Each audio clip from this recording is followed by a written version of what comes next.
We covered RACL Geartech a couple of months ago, and the detailed analysis is available in our channel.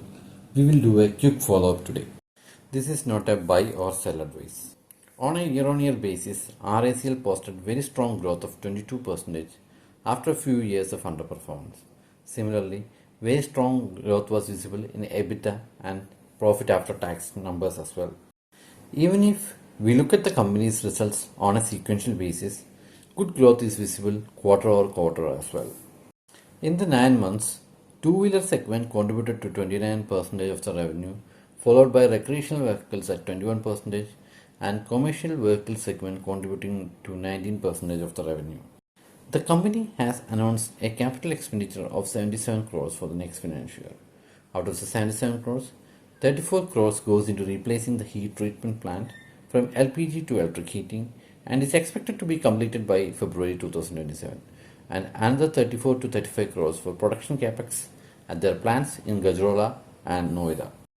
Key updates include commencement of supply to domestic motorcycle project in January 2026 as we discussed previously.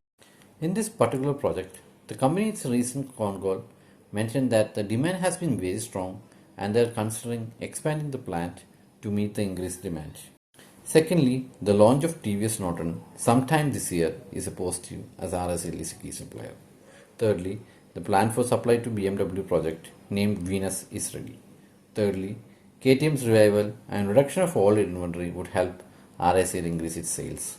Finally, the India-European Union free trade agreement would be a positive for Indian auto ancillary players supplying to Europe. Following the company's nomination for supply of electric power steering components for passenger cars for CF RANE, it has won a nomination for trucks for North American markets as well. The SOP is expected to commence in 2027-28. Even though it's a pilot project with lower revenue potential, it marks company's entry into a new segment in North America. The company derives 70% of its revenue from exports.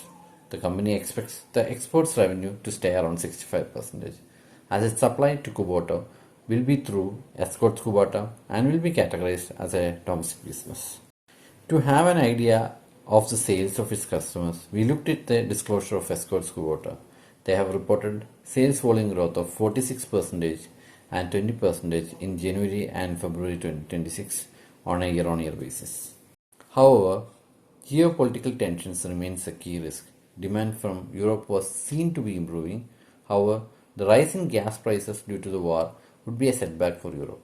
As per a company disclosure, it mentioned that there have been intermittent constraints in the availability of gas for industrial usage, which has led to operational disruptions.